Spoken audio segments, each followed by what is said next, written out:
All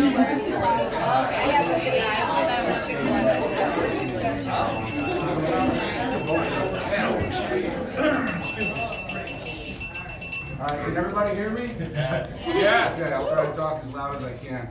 For those of you that don't know me, my name is Dino. My wife insists that I am the biological father. I have never seen a blood test, but the kids made me so proud, I'm just going to go with it. So, as a kid, DJ growing up, I have a lot of memories of building a lot of things with Legos. We watched a lot of cartoons, gave him a lot of piggyback rides, and we played a lot of baseball. So he was always a smart kid, and when he was in 8th grade, they called me and my wife into the office to talk to us, and I thought he was in trouble. Turns out they said he was going to be valedictorian of his 8th grade class. So when I looked over to my wife and saw her Googling valedictorian, with 2 L's, a K, a Y, and a Z, I was pretty happy that he got the grades from me. He was bold enough to say in his speech that he was going to be valedictorian of his high school class, which he was, so we were pretty proud of him. To further show you how smart he is, he told me, he said, "Dad, I want you to meet my girlfriend, and I'm only going to bring her over for about 10 minutes, because anything over that, probably have her running out the door if she had to listen to my jokes." So, he's pretty smart. So I remember later that night, I called him and I said, "I love her already. She is so much better than your last girlfriend."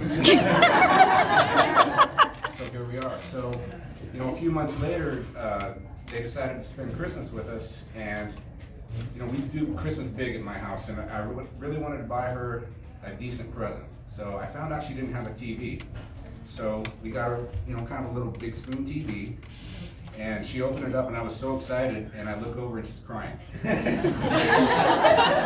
Well, and this isn't the 1980s where it's like a new vehicle. You know, they turn out big screen TVs all the time, and they're pretty cheap. But because she did, she cried, and I was okay with that. So a few months later, we were at the house and we were watching a movie called Only the Brave, and I don't know if any of you have seen it, but it's about 19 firefighters that died in a wildfire, and my best friend actually died in that fire.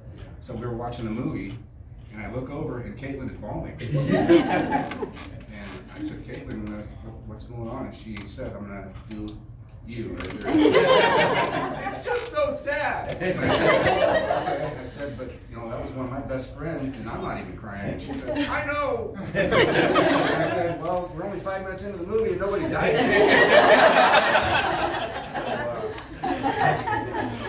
A few months later, Caitlin was up for Teacher of the Year, and we had a great time because Pete and Cheryl came down and Alejandro.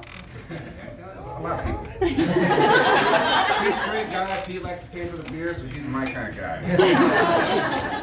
Anyhow, they announced that Caitlin won Teacher of the Year, and Cheryl was right next to me, and her exact reaction was, "Oh my God, she's crying." And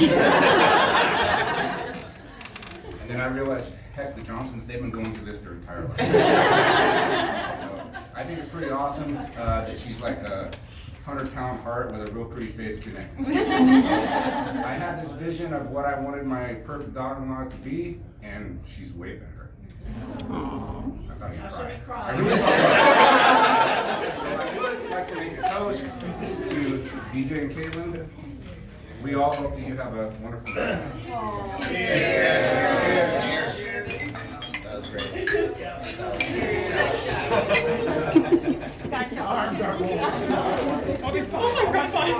my God.